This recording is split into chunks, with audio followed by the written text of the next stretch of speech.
पालकमंत्री राणेंनी घोषणा केलेली गणेशोत्सवात येणारी माझगाव ते विजयदुर्ग रोरो बोट कुठे अडकली असा सवाल करतानाच ही बोट गणेश चतुर्थीनंतर पितरांचे आणि राज्य सरकारचे श्राद्ध घालायला म्हाळवसत येणार काय असा बोचरा सवाल शिवसेना माजी आमदार परशुराम उपरकर यांनी केला आहे।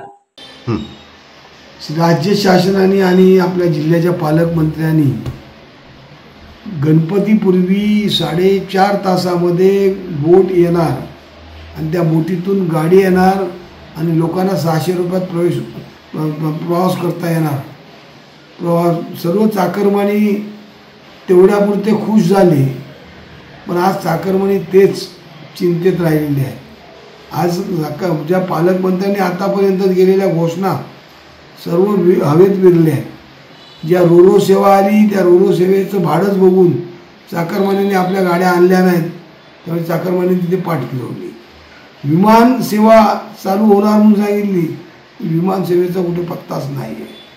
बोट सेवा येणार, त्यातून गाड्या आणणार, मोठमोठ्या घोषणा केल्या, पण त्याचाही कुठे पत्ता नाही आहे।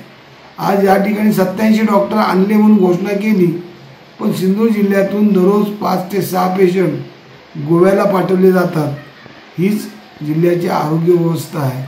त्यांचंही स्वतःचं हॉस्पिटलमध्ये कोणत्याही प्रकारची आरोग्य व्यवस्था दिसत नाही। आज अशा परिस्थितीमध्ये जिल्ह्यातल्या लोकांना ज्या गणपती आणायचे होते ते गणपती याही वर्षी खड्ड्यातूनच आणावे लागत आहेत। याही वर्षी गणपतीला कोणत्याही प्रकारचा रस्त्याला हायवेला खड्डेमय झालेला आहे। लोकांना 8-8 तास आणि 9-9 तास प्रवास उशिराने करावा लागला, कारण आज या जिल्ह्याचे खासदार कुठे लक्ष देत नाही आहेत। खासदार कुठे हरवलेले आहेत की गायब झाले आहेत तेच कळत नाही आहेत।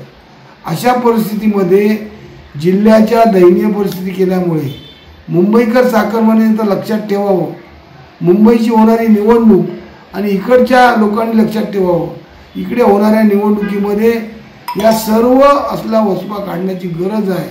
कारण आतापर्यंत जेवढे पालकमंत्र्यांनी घोषणा केल्या त्या सर्व विरल्या आणि सरकारने पण घोषणा निवडणुकीपुरता करतात। गेल्या वेळी आनंदाचा शिधा लोकांना गणपतीत वाटला, तो यावेळी गणपतीत नाही। गेल्या वेळी ज्या महिलांना ज्या असल्या लाडकी बाई म्हणून पैसे मिळाले ते काही महिलांना यावेळी मिळालेच नाही। अशी परिस्थिती आज जिल्ह्यातल्या सर्व विकासापासून दूर राहिलेली आहे। ठेकेदारांचे 800 कोटी रुपये देणं बाकी राहिले आहे आणि अशा परिस्थितीमध्ये स्वार्थासाठी काहीतरी घोषणा करायची। अरुणा प्रकल्पाचा पुनर्वसन तसंच राहिलं आहे। आज काल नरड्याचं पुनर्वसन कधी होणार कोण जाणे। ही परिस्थिती आज पालकमंत्र्यांनी जिल्ह्याची करून ठेवलेली आहे। जिल्ह्याचा पालकमंत्री जिल्ह्याच्या विकासापासून जिल्ह्याला दूर ठेवला आहे आणि जिल्ह्यातल्या जनतेला हैराण करण्याचा प्रयत्न करत आहेत। त्यामुळे पालकमंत्री हा जिल्ह्याच्या विकासासाठी काडीमात्र संबंध नाही। ताज्या अपडेट्स आणि ताज्या बातम्यांसाठी आजच सबस्क्राईब करा आपला Sindhudurg digital news channel. Like करा, शेअर करा, कमेंट करा आणि महत्त्वाचं म्हणजे बेल आयकॉनला क्लिक करायला विसरू नका।